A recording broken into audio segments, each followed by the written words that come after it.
Arm ball has got a lot of shoulder in it.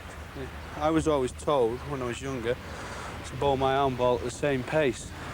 No, it has to be quicker and zip it in like a genuine in-swinger. From outside the off stump, middle stump, knock down. You know? That will come with a shoulder, a lot of shoulder putting in.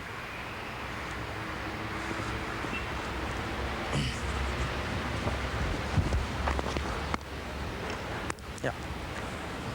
It's going straight. It should deviate, come in. Now there is a bit of breeze coming in from third man, so that there should be little movement in the air, swerve, and then drift in, and keep on going in.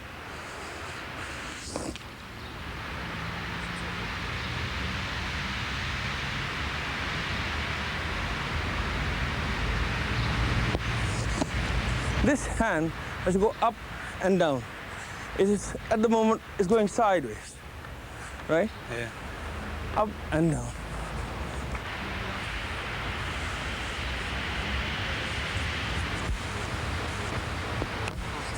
Let's talk about a little variety. How do you use the crease? I mean, ideally you go around the wicket most of the time, left arm spin, but still close to the stumps? Always, always. Because that is where you can, bowl from stump to stump. You're bowling slightly wide of the crease. There's a possibility, but with the arm, the ball may drift down a bit more down the leg side. And I used to, well, for the sake of variation, or for the arm ball, of course, go wide of the crease, but without giving any hint to the batsman what I'm doing. Now that is the subtlety which a spinner must have. He must not let the batsman know, well, what is up his sleeve. I used to change my grip at the last moment when I go in with a genuine spinner. And as I approach the wicket, I would, as the hand goes back, I would do like this and hold the seam. And last minute, just whip it in, like a genuine seamer. And in English conditions, I thought I got a lot of wickets with that ball. Yeah. What about the business of bowling left arm spin from over the wickets? I know that the left-hander could be facing and there could be some rough in which to bowl, but do you recommend that young bowlers bowl over the wicket? I wouldn't. I have seen Phil Tufnell doing it in the last two test matches here.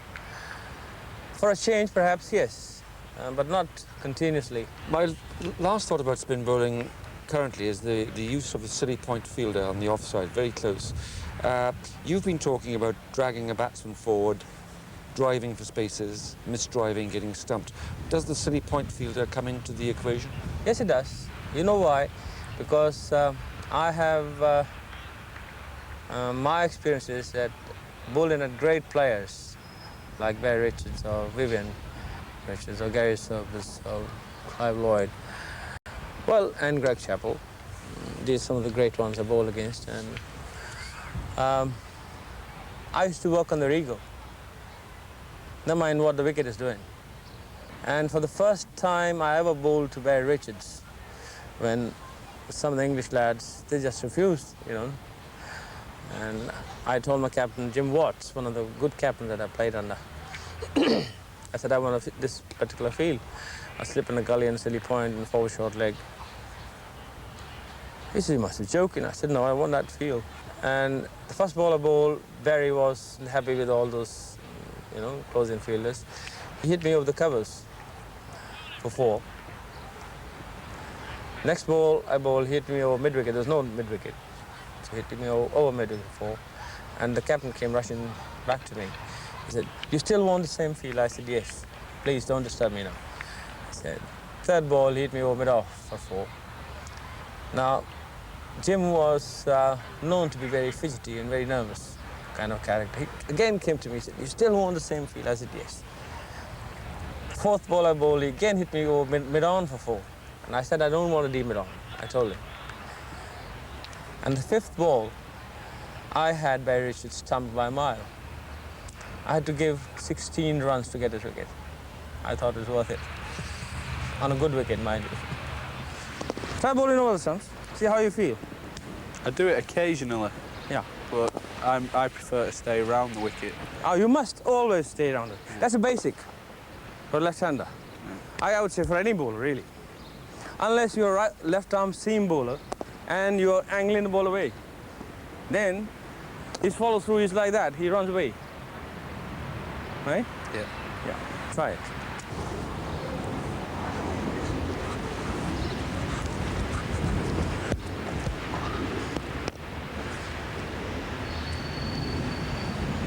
Let me try over the stumps. I've never been very comfortable bowling over the stumps, but I have bowled, but I have again come close to the stumps.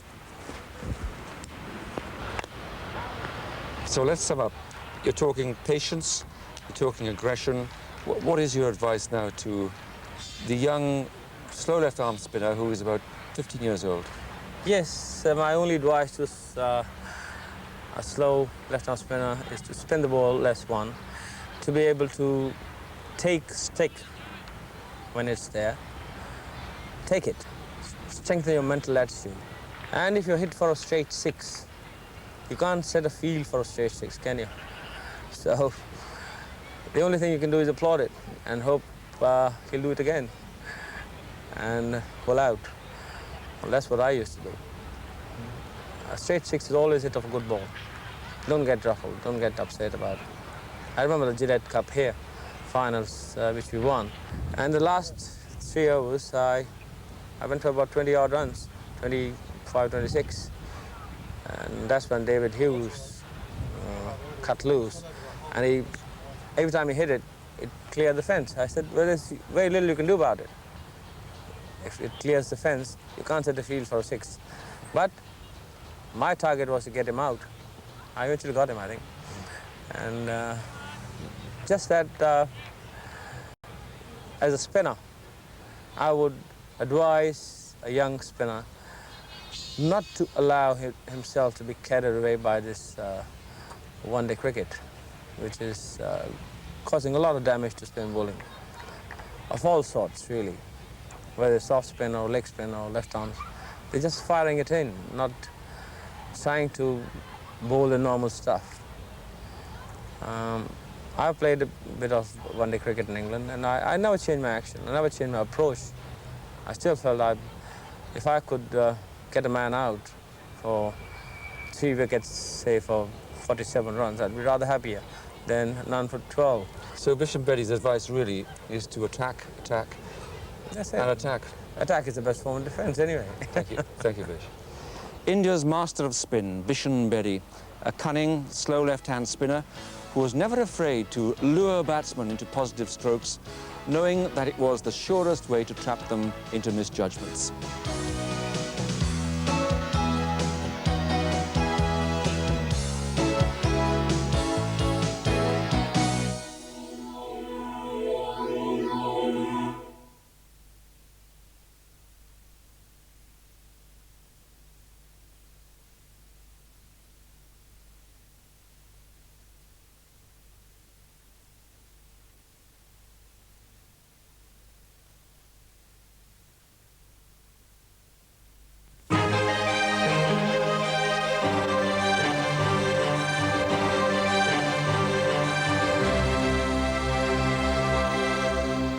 Benno comes in to bowl.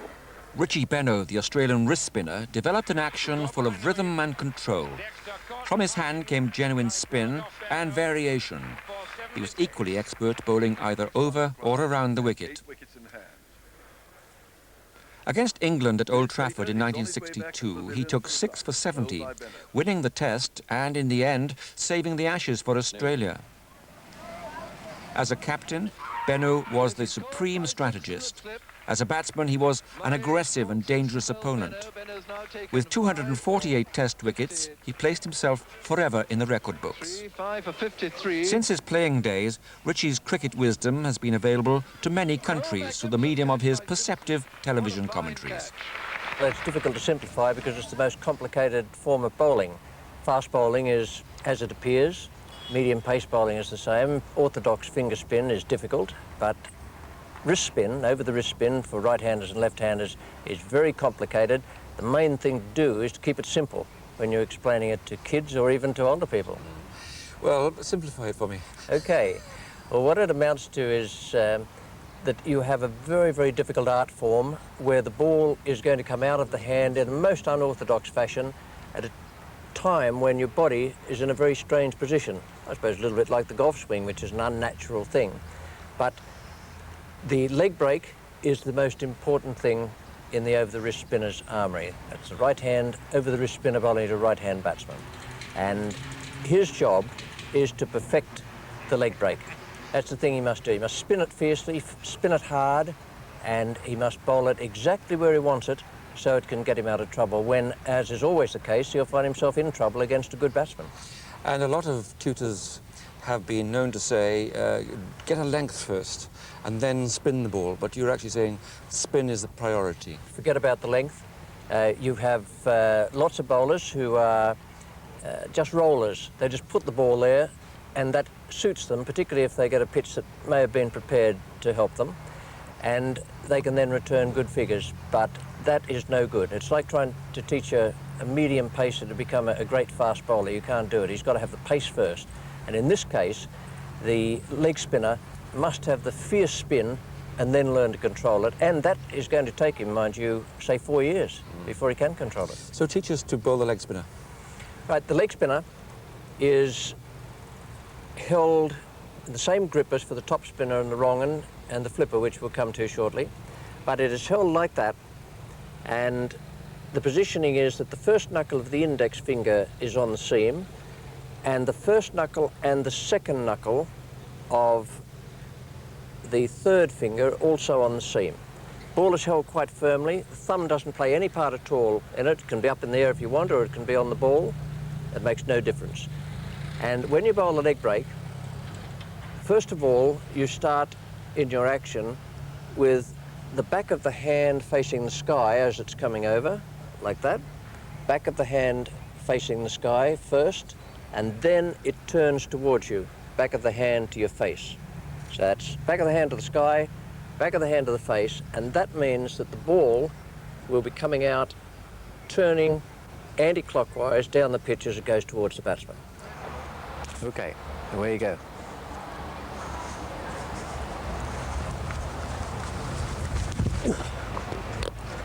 Well, that's a decent start. Right, now, let's just have a look at your grip for a start. The whole basis of bowling a leg break is that the ball, as it's going down the pitch, needs the seam to be rotating in that direction. I just turned round to get the red. So it needs to be, the seam needs to be turning anti-clockwise, going from leg to off. And the first thing that's happening there is that you haven't got the ball in your hand as you're starting to run in. So you're just going to put it in haphazard fashion, which is not really good enough. You need to start your run, you need to have your grip, should be the same grip for every delivery, and you need to have your grip set from the moment you turn to come in there. So it's a matter of having the grip there like that with a knuckle on the seam and the two knuckles there down the seam. And when you spin it out of your hand, you start off for the leg break with the back of your hand facing the sky. One of the things you must understand is what happens to the ball on the way down and why it happens. First moment of delivery is when the back of the hand faces the sky, and then to bowl the leg break, the back of the hand faces your face. And then the ball is going to come out like that. So that's the reasoning behind it. Now, you'd be much better off, even though it's your natural style, just to start like that and run up and just stick the ball in any way you like. But you'll find after you've practiced hard every day, 8 hours a day for 4 years, bowling your leg break, that is a better way to start with your proper grip.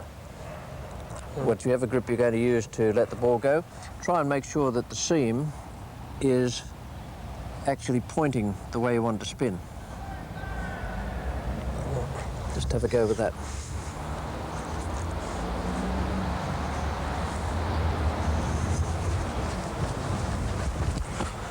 Right, now there's instantly all the way down there, you could see that the seam was in fact pointing towards slip. Yeah. That's the first time that's happened because you were scrambling the seam. It was just going like that all the way down before.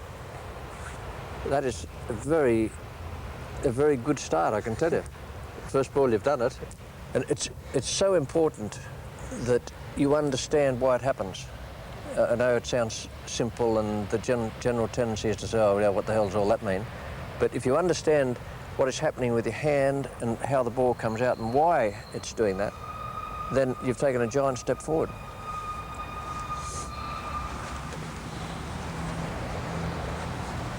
So start from where you know you're going to get it right, like that. So that you've got the seam in that position, that's where it is there, and you're going to let it go from there. Right, so back of your hand facing the sky first, and then you're going to turn it like, okay, that's right. I'm a right-handed batsman. The ball pitches on off stump and moves away towards the slips. Indeed it does, and sometimes if you really get it right, it will move a long way and move quite quickly. Depends on how much side spin and how much overspin you have. They're the two types of spin you can use. The side spin is just as I've shown there, and the overspin will allow you to get quite a bit more bounce if you're bowling on pitches, say in Australia, where the pitches are hard. The bowler will get more bounce and therefore it'll be more difficult. Pivot, rhythm, bowling action. Pivot, absolutely essential. Don't ever allow a coach not to stress the importance of pivot. It does get away from some players and some coaches. Pivot evolves from the delivery action itself. It might just start at the top of the delivery action, which I contend should be side on. I know there are some bowlers who make a success of it by being front on, but pivot comes into it there. If you bowl with your eyes looking over your front shoulder at the batsman down there, then you've got a real good start, because you are now in your delivery action going to pivot, and that is going to allow you to spin the ball quite sharply. If on the other hand you bowl looking on the other side of your arm and not over your front shoulder, you've got nowhere to go. You can't pivot, and you're just going to push the ball at the batsman like that. You can't spin it. I defy anyone front on to spin a leg break hard, because, as I say, there is nowhere for them to go. They're stuck there, and they can only push or roll the ball. And I've seen a lot of good leg spinners ruined simply because they were allowed to get too front on. How to learn, that's what we want to know next. So we've seen how to hold it, how the action should be. How does a coach approach a young leg spinner? What does a young leg spinner do to practice? Well, first of all, I don't think it's going to work for a coach ever to say, I think you should become a leg spinner. He needs to see the lad bowling, and the lad needs to be keen on leg spinning. Otherwise he'd be a medium pacer or an off spinner or a quick bowler. But it's necessary to see, first of all, that there is something there. Then you can bring into play the things we've already talked about and the other things we're going to talk about shortly. Keenness and a willingness to work, that's very, very important. You've got two young leg spinners around the world scene today. Shane Warne, for example, who has been an enormous success in the last 3 seasons. And Australians have a little bit of a tradition there. O'Reilly and Grimmett were the best combination Australia ever had. I played for 12 years from 1953, or 52 I made my debut, and 53 came over here. And then Shane Warne, as I say, in the last 3 years has been absolutely terrific. And he has come up through the ranks. He was at the academy. He wanted to be a leg spinner, but above all, he wants to work hard. And I said when he started out that it would take him 4 years to develop the hard, fiercely spun leg break, which is so important. Because I tell you, it's a war out there. You get out there and some batsman's getting stuck into you, it's no good just running up and rolling your arm over, because that guy at the other end is trying to ruin your career, and you've got to find some way to combat it. He's got nothing against you personally, but he just wants to belt hell out of you. And quite often he'll do it. And you have to be prepared to work hard, and the first thing you've got to do is get that fiercely spun leg break so you can land it exactly where you want to get you out of trouble at any time. So how do you practice that? We read of handkerchiefs being put down on practice pitches. How did you learn, and how would you recommend a young boy learns? I was a great advocate of the putting a white mark down. It can be a handkerchief or anything like that. You need to go up there and choose the spot where you wouldn't like the ball to be pitching, and then mark it, and that covers the batsman going down the track to drive as well as just playing defensively. So you'll choose that spot and mark it with, say, these days you can do it with one of those white shoe cleaner things you use. You can put the mark there, and then you'll just work hard at landing your leg break on that spot. And the way I did it was to go to the New South Wales Cricket Association practices on Tuesday, Wednesday and Thursday, and later on Tuesday and Thursday when I was out of the Colt side, and bowl in one net all afternoon. I'd get there first of all with Billy Watson. No one else would have arrived at 2:45, and I would start bowling to Billy Watson, who played for Australia, was a very fine batsman, and I would stay in that net. All batsmen would come in, but I wouldn't move.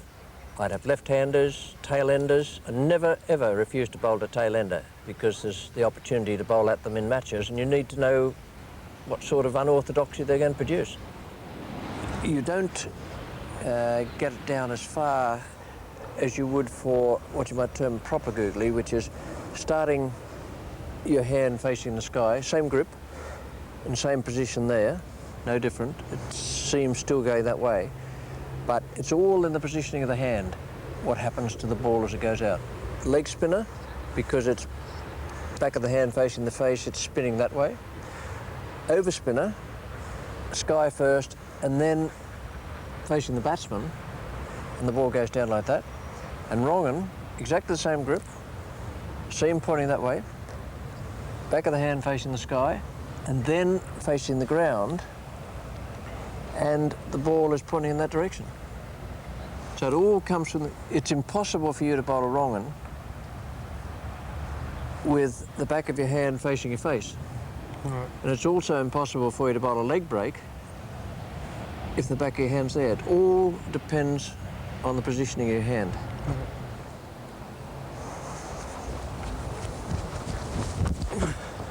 Yeah, that's good. That's as far as you need to spin it. You only need subtle variation. You don't want outlandish variation, because a good batsman's going to pick it anyway. The problem is he's still got to play it. So small amount of spin like that, landing on the spot, and bowled at that pace, because you're fairly quick through the air, that I would say is decidedly useful. Always looked at the spot where I want the ball to land. And if you're ever in any doubt about that, just think about it for a moment. If someone put a post in the ground over there, and on it they put a can or something like that, and they gave you a cricket ball, and they said, we'll give you £10,000 if you can hit that can, where would you look? You're only going to look at the can. It's simple, it's logical, and it's the same if you're running up to bowl to try and stop the batsman scoring, and you want to land the ball in a certain spot, you must look at the spot. From the moment you turn to run in to bowl, you must be looking at the spot. No point in looking at the batsman's feet or his pads. Sometimes I've known young fellas to be mesmerised and to look at the batsman's face. But why would you look anywhere but the spot where you want the ball to land? Right, take us on now to the other variations. Well, the leg break is the important one. That's the one that is your bread and butter ball, and also will take you more wickets because you're going to bowl it 95% of the time. There are two types of top spinner. There's the over spinner, which is the first ever type of top spinner, and then there are variations of that which include the flipper. Grip is exactly the same all the time. That's the grip. The two knuckles down the seam there and down there. I don't mind whether it's hard held or soft held. Everyone's got a different grip. Shane Warne has a grip that's different from mine. O'Reilly refused to change his grip when he went down to Sydney, and it was suggested to him by Arthur Maley that he should change. Grimmett had a round arm delivery. Shane Warne has a different body action from the one I used. I was pretty much upright and bowled from a position around 45 degrees. Warner's perhaps a fraction lower. O'Reilly was a bit higher, and a great big loping action, and Grimmett, as I say, was down there. Just spun it up from there and bowled with a tremendous amount of side spin. So it's everyone to their own decision on exactly how they grip the ball, but I suggest that that's not a bad way to do it. So, same grip, and the overspinner is with the back of the hand first facing the sky, and then the back of the hand facing the batsman, so that the ball comes out and is turning straight at the batsman all the way down, like that.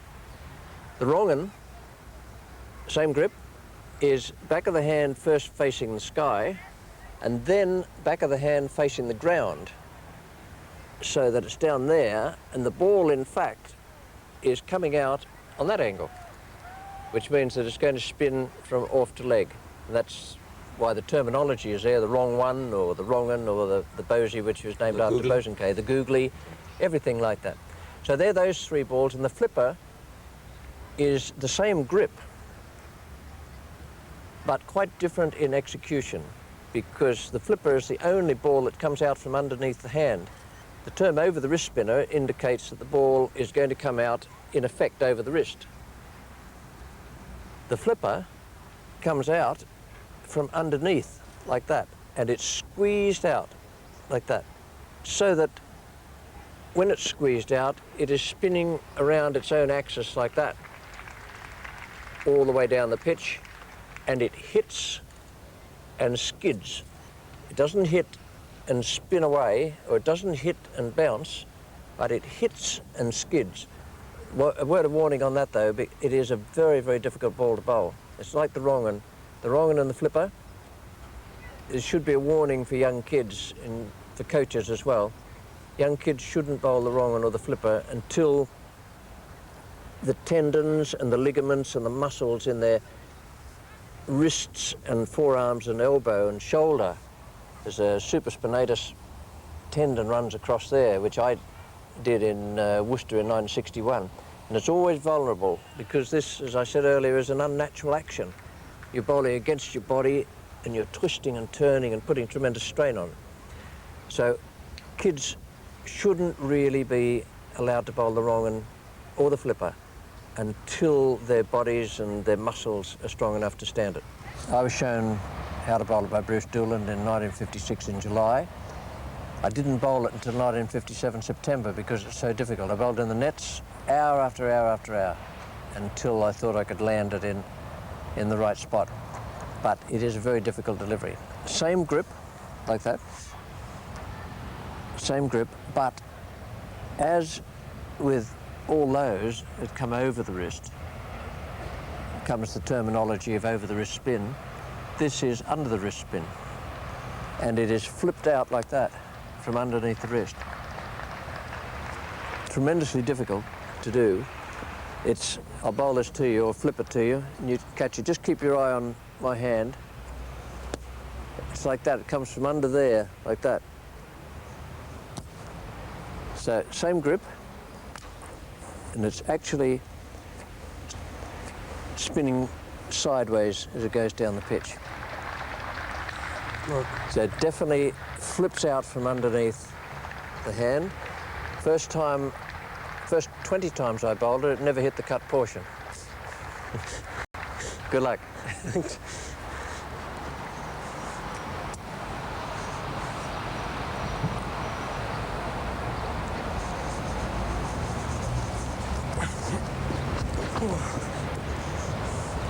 Right, now just flip a few to me from a couple of feet away.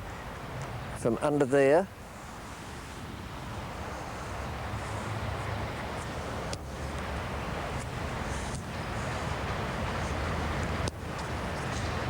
Try starting off with it held like that, like a limpet. Yeah, that's it. Right, just turn around there and just do the same thing to me. Yep. Hold it like that, yeah. Right, excellent. Excellent. Different feel there, isn't it? Yeah. Yep. Good. Yeah. Righto, have another go. Yeah, try it with that grip, that funny looking grip, just to start with.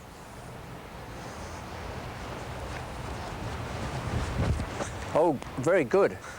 I know it wasn't straight, but that's excellent. Have another go. Don't worry about it not having been near the stumps, but that was very good.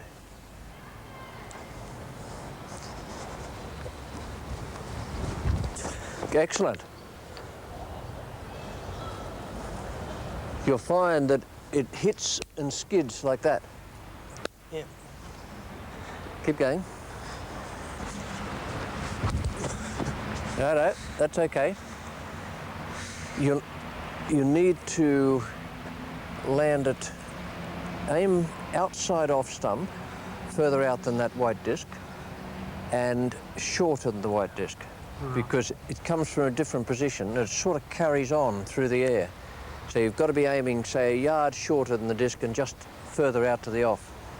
But that's looking, the hand action's looking good. As a lead to the students of the game, can you tell us, first of all, how you yourself mastered these variations? Hard work. I know that sounds too simplistic, but like a lot of things in cricket, keep it simple and work hard at it. And it was sheer hard work. The story of going with Billy Watson to the nets to be first there and be there still, we'd still be there. I'd still be bowling at 6 o'clock, 3 hours non-stop in a net. That's hard work. But it was the aim to perfect the thing, to be able to bowl exactly what I wanted and know within the limitations of what you were doing that it was going to have a chance of being successful. Hard work. It seems to me that leg spin and wrist spin is a profession or a pastime, whichever it is, at which you could lose confidence very quickly. Oh, well, there was an Australian leg spinner who made his test debut and lost confidence very quickly. This is some years ago, and Ian Chappell was captain at the time, and he said to Brian Tabor after the first over, "Is the ball turning?" And Tabsy said, "Well, I don't know about the pitch on which we're playing, but over there it's spinning like a top." So it is easy, nerves can get you. And there are times when you're not sure you're going to hit the cut portion when you run up, let's say at the start of a spell. You're stiff and sore, or you might have taken a belting the day before. And you've got to find some way to get around that. You've got to have a very hard-eyed purpose in life when you're bowling, for the reason I mentioned earlier. That guy up the other end is trying to beat you out of the attack. If he does that, you might be out of the next test and you might never play again. You've got to find some way to get round that. And it's a mental approach as much as anything. You've got to have a stern mental approach where you don't want the fellow to take any more than 2.5 runs and over off you. Why would you? The game is between you and him. You want to keep him tied down there and you want to get him out as well. If anyone's career is going to be put on the back burner, you want it to be his, not yours. Let's think about leg spinners, young or old, bowling in limited over cricket, Saturday afternoon club cricket, 40, 45 overs each. Is there space within that game for the wrist spinner? Yes, spinners in Australia are used quite frequently, and Ted Dexter, I seem to remember at the start of limited overs cricket in England, used his spinners and did it very successfully. I think captains have swung round now to the fact that it is quite possible and quite often desirable to use spinners, and leg spinners come into that. They need to bowl well. Young Salisbury from Sussex and from England bowls well in limited overs games. He sometimes bowls around the wicket, but you use whatever method is best suited to the game. They're generally playing on dead flat tracks in the limited overs game, so you need to come up with something that's worthwhile. I wish I had the opportunity to play limited overs cricket. It's one of the great regrets of my life that it started the year I retired. Because I suppose you want batsmen to come at you with positive strokes. Always. I suppose there must be a place for the silly point and silly mid on straight away for a spinner, but it never appealed to me. I used to have a slip and a leg slip. I used the leg slip for the top spinner, which would just run away a bit towards the batsman's pads. That was the one Doug Ring showed me in 1953.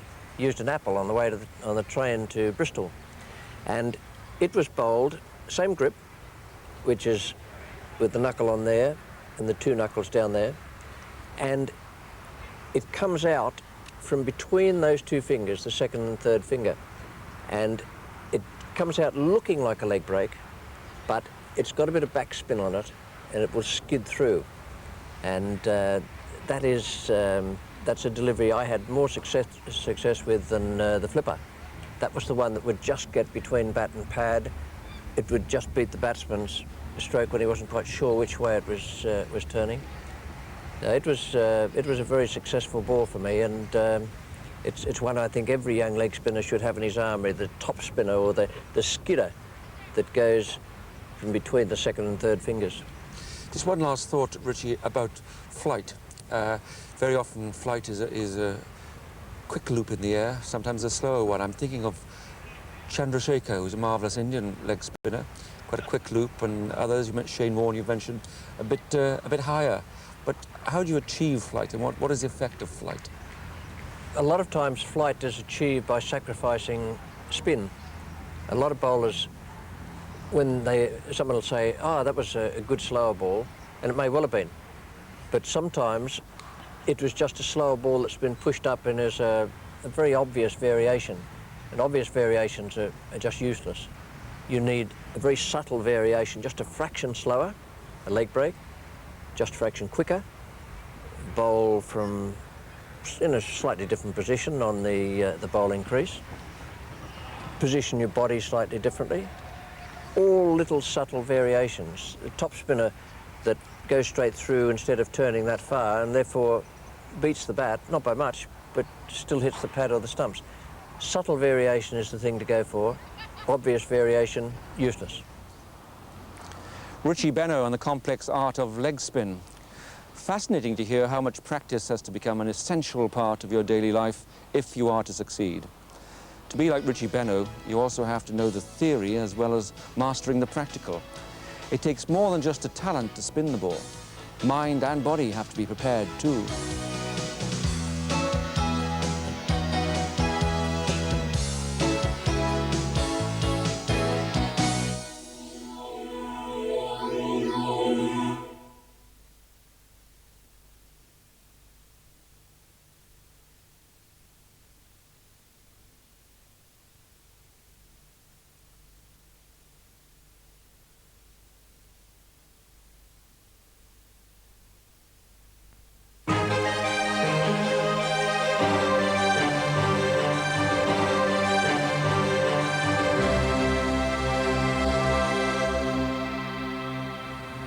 See Alan Knott of England standing up to keep wicket to Derek Underwood, and you are witnessing his remarkable talent at work. Lightning reflexes, relaxed gloves, and footwork that was nimble. His was a cat-like presence, and he claimed 1,344 first-class victims, 269 of them in 95 tests for his country. Knott worked studiously at his game. Meticulous in his fitness training, he was always exploring the fullest range of movement possible to pick up the chances which came flying his way. His ability as a batsman with 5 test centuries to his name widened his understanding of the men with the bat who stood in front of him. Alan now spends countless hours with the best young wicketkeepers in the country and gives many tutorials showing just how it should be done. A lot of people say wicketkeepers are born a little bit mad. Maybe that's a little bit harsh, but I think you do need certainly courage when you keep wicket. But I suppose the mental side of keeping, especially when you reach the top, is a balance between being patient and a balance between being alert every ball. You need very much to be, I would say, slightly aggressive, controlled aggression, where you're looking for every chance to come your way.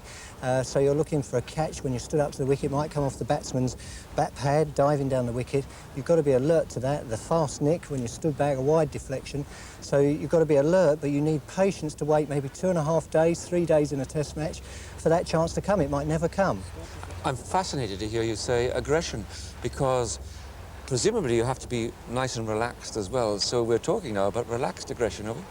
Yes, it is. It's the alertness, really. I think from my personal point of view, if things didn't go quite right, I wanted to be in a situation where the adrenaline went in my body, it rushed around my body. And I think when things didn't go right for me, I felt that the aggression and slightly annoyed, as long as I kept it controlled, made me work hard. But I think other people, as long as they're alert and ready to do the job, but as you say, you need the patience there very much to wait and wait and wait. So you do need to be relaxed, but it's a fine balance. A lot of things in cricket are a fine balance. So if you saw me, a club cricketer, keeping wickets, you say he'll never make it. I mean, how can you tell that?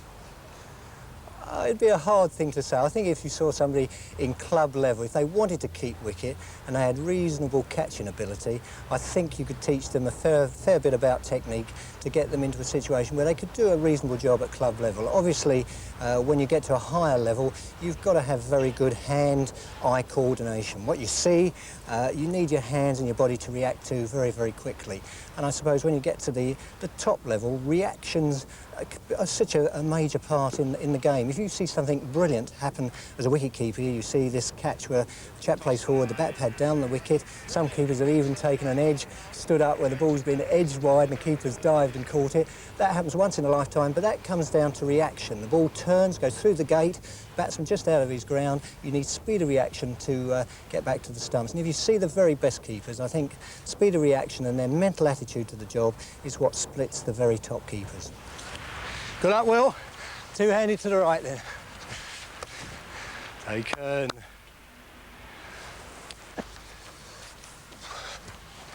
Taken. Made the decision to go one-handed. Nasty throw from the coach.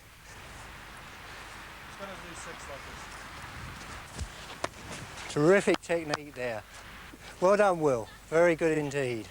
Interesting there watching Will take those catches. As he took the ball, terribly natural the way he went about doing the activity there. Catching to the side, we're just stretching out in that fashion. So we're catching to the side, there we are. All we want to do is have a continuation of that movement. So there we are, we just continue on through. So watching Will there, as he took the catch there, you could see that he was catching the ball behind him, catching the ball, as Bobby Simpson might say, catching the ball late. So a ball might be going at us 100 miles an hour if the ball's edged in a top-class game. Catch it behind us, catch it late. If we catch it early, we lose maybe a yard, a bit more of time. That's an awful lot of time. So here we go again, catch it late.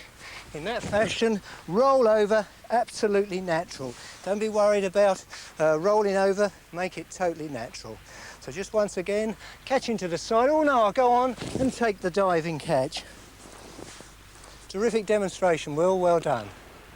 Great exhibition of diving there.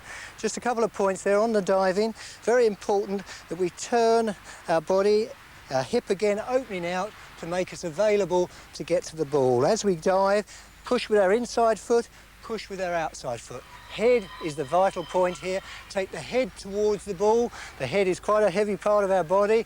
Eyes are there. Get our eyes as close as we can to the ball. So off we go in a diving position, taking the ball in that fashion. Just one more demonstration there. Push with the inside foot, push with the outside foot, head towards the ball. So when we're taking those diving catches, remember while we're doing the practice, head towards the ball. If we leave our head back, it tends to keep our hand away from the ball. Also, if we leave our head away, it's not so easy to sight the ball. So take your head towards the ball as we take the diving catch. Well done, Will. You looked in great form. I'm thinking of standing back now. Rodney Marsh, keeping to Dennis Lillee, Jeff Thompson, covering quite a large spectrum of space there. Presumably you have to be fit and know exactly how far you can reach. Yes, you do need to be fit to keep wicket at the top level, there's no doubt about that. I think Rodney Marsh is a marvellous example because when I first played against Rodney Marsh, you could see he had the talent. That was back in 1970-71, but he wasn't in the best physical condition. And he admits himself that towards the end of the day, he would look forward to the pint of beer, or in Australia they probably wouldn't call it the pint, but he used to look forward to the drink after the game, and he suddenly thought, well, I mustn't do that. I must be ready up until the last ball of the day to take a victim that comes my way. So, yes, you need to be super fit. I think being super fit helps the mental concentration. If you're physically fit, you're able to go through and concentrate throughout those 2.5 days if they come along. Is it true that the wicketkeeper, by being in line with the play, can be of great assistance to the captain? Yes, I think that's very, very true. I think a keeper's in a wonderful position. When you're watching cricket yourself, I sometimes sit at square leg and watch the cricket. I can't see whether the ball's seamed, swung, and when you're straight, you can see exactly what the ball's doing. You get a feeling of how the